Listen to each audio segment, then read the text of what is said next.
Olá, me chamo Nicole e essa é a apresentação do trabalho referente à segunda unidade da disciplina de Projetos Estruturais 5 do curso de Arquitetura e Urbanismo da UFPB. O desenvolvimento de um museu de arte contemporânea em João Pessoa, no meu caso, o MAC Paraíba.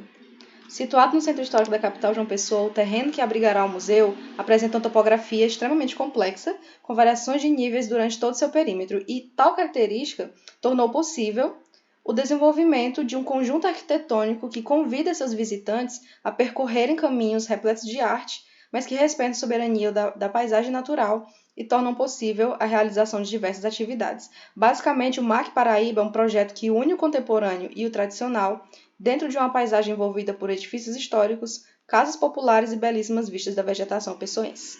Esse conjunto vai contar com blocos que priorizam diferentes atividades, mas que se conectam entre si estrategicamente posicionados na topografia, a fim de facilitar o fluxo não só dos visitantes, como também das pessoas que trabalham, né, que vão ter esse fluxo diário aí nesse edifício. A gente vai ter o bloco expositivo e administrativo, técnico também de certa forma, o bloco de cafeteria e loja e o bloco educacional.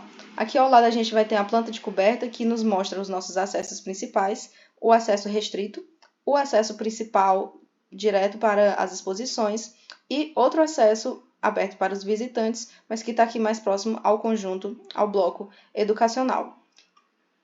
O bloco administrativo e técnico está posicionado aqui a fim de facilitar o fluxo diário desses trabalhadores que vão fazer aqui esse translado e também facilitar o acesso de caminhões e de automóveis de grande porte que vão fazer a carga e descarga, vão trazer aqui as obras que vão fazer parte do acervo do museu, ou seja, facilitar o acesso desses fluxos é uma das minhas prioridades aqui nesse projeto. Aqui, mais próximo à esquina, a gente vai ter realmente o bloco expositivo, posicionado de maneira a aproveitar também a ventilação natural vinda a sudeste. Aqui no centro a gente vai ter o bloco de cafeteria e loja e ao fundo o bloco educacional. O bloco educacional, inclusive, ele vai estar mais próximo aqui da comunidade e o bloco de cafeteria ele vai reunir todos aqui nesse centro do terreno. Aqui a gente tem uma vista interna da recepção e bilheteria, vista externa, parte do acesso restrito dos funcionários, e aqui mais uma área, uma vista externa de mais um acesso, que no caso é o do bloco educacional. Bom, ao acessarmos o edifício pela entrada principal, a gente já vai dar de cara com a bilheteria, recepção, uma escadaria que vai dar acesso ao pavimento superior, banheiros e elevadores, a exposição temporária e o salão audiovisual que vão estar interligados por essa passarela. Dessa passarela, você pode seguir e ter acesso à exposição na área externa, onde vão ter esculturas e outros tipos de obras de arte, e o bloco de café e loja com uma área externa que vai servir como uma área de permanência, um ponto de encontro, um ponto de permanência dos visitantes aqui nessa parte central. Ao mesmo tempo, a gente vai ter ao lado desse bloco expositivo o bloco técnico com montagem e recepção de obras, que vão estar ligados por uma abertura com acesso restrito, que vai facilitar o fluxo entre montagem e exposição, né? Uma vez que vão ter obras de arte caríssimas, enquanto facilitar o translado desses objetos de alto valor, melhor. Aqui a gente vai ter só o pavimento administrativo, essa parte térrea é só copa, DML, banheiros, enfim. As salas de reuniões administrativas, enfim, vão estar no pavimento superior. E como eu disse no slide anterior, esse projeto ele busca unir o tradicional e o moderno. O moderno a gente pode enxergar na estrutura do edifício, uma vez que esses grandes vãos que são observados aqui, eles são proporcionados pela estrutura metálica, né? Que é uma tecnologia que garante grandes vãos sem a utilização de vigas e pilares superdimensionados. Essa parte tecnológica ela vai se encontrar com o tradicional na fachada.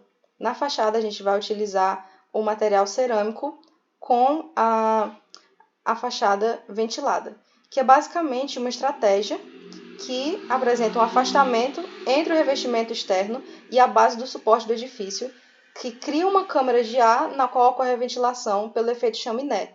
Ou seja, não só esteticamente falando, essa é uma solução construtiva que se caracteriza pela eficiência energética, uniformidade, resistência e potencial criativo no edifício.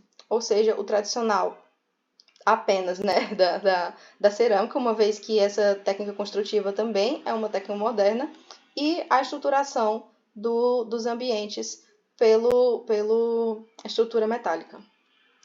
Em seguida, o pavimento superior ele vai trazer uma certa ruptura com a modulação mais simplificada da estrutura do pavimento térreo, com o intuito de trazer uma certa leveza, brincar aqui um pouco com esses volumes da mesma maneira que a gente brincou durante o nosso processo projetual com as maquetes, trazer uma certa dinamicidade, enfim, leveza, não ficar aquele caixotão de edifício, uma vez que os nossos pés direitos são bem altos, né? Enfim, então aqui a gente, além dessa dinamicidade, vai garantir o aproveitamento dos ventos vindos a sudeste nessas áreas, nessas fachadas mais longas, a disposição de outros ambientes aqui a oeste, protegendo a parte da exposição de longa duração do sol, é uma vantagem também. E essa disposição lado a lado entre técnico e obra, técnico e exposição, guarda de acervo e exposição, também vai facilitar o fluxo, como eu mencionei, no pavimento térreo. Aqui no superior do administrativo a gente vai ter a sala de reuniões, administração e sala de convivência. Por fim, vai pousar no terreno o bloco educacional. Pousar, que eu digo porque ele vai se aproveitar da topografia existente de maneira a se inserir, né, na topografia. Vai contar com uma biblioteca, oficina e laboratório de conservação e restauro, que vão estar aqui próximos um ao outro, facilitando e diminuindo as áreas de circulação. Vai ficar um fluxo mais direto. Vai compartilhar do mesmo bloco de banheiros a oficina e o laboratório, assim como o DML também vai funcionar para ajudar o bloco inteiro. E aqui a gente vai ter umas vistas desses blocos, uma vista da exposição de longa duração e uma vista externa do bloco educacional. A disposição desses blocos no nosso conjunto arquitetônico, nesse eixo central aqui, facilitou muito a questão dos sistemas de rede de lógica e sistema estrutural, abastecimento de água e rede elétrica.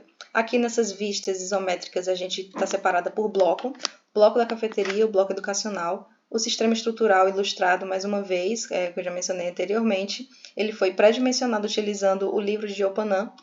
Aqui a gente vai ter o abastecimento de água ambos os blocos, que vão ficar acima dos banheiros, e a rede elétrica com shafts e quadros de energia que vão ficar dentro dos DMLs, a fim de não ter acesso de outras pessoas, a não ser a pessoal que trabalha no museu, tendo acesso a esses quadros.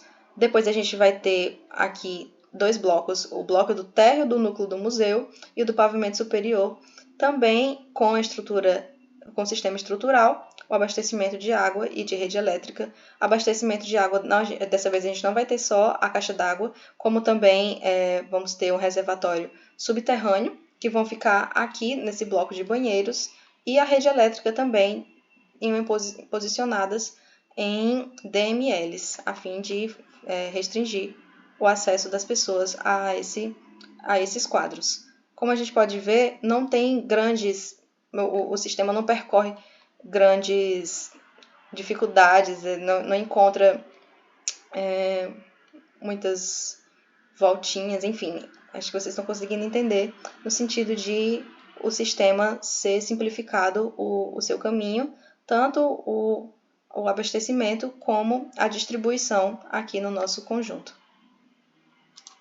Por fim, temos aqui uma tabela que vai comparar as áreas propostas pelo Programa de Necessidades Inicial do professor e as áreas finais. A gente nota que não há uma discrepância muito alta, não está muito discrepante, aliás, essa diferença nos ambientes já existentes.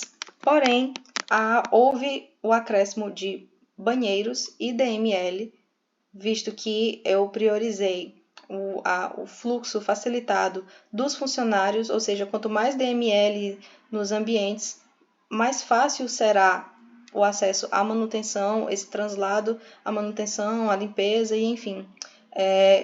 Ou seja, esses ambientes aqui, apesar de não terem se distanciado tanto da proposta do professor, causam aqui uma diferença considerável nas nossas áreas, no conjunto total do edifício. Vale ressaltar que de estratégia bioclimática não foi só a fachada ventilada e a implantação do terreno utilizando a questão da orientação, né? Na coberta, a gente vai ter a utilização de telhas termoacústicas, que a gente sabe que aí tem gerado bastante elogios em relação a esse controle da temperatura e da acústica. Aqui a gente vai ter apenas uns cortes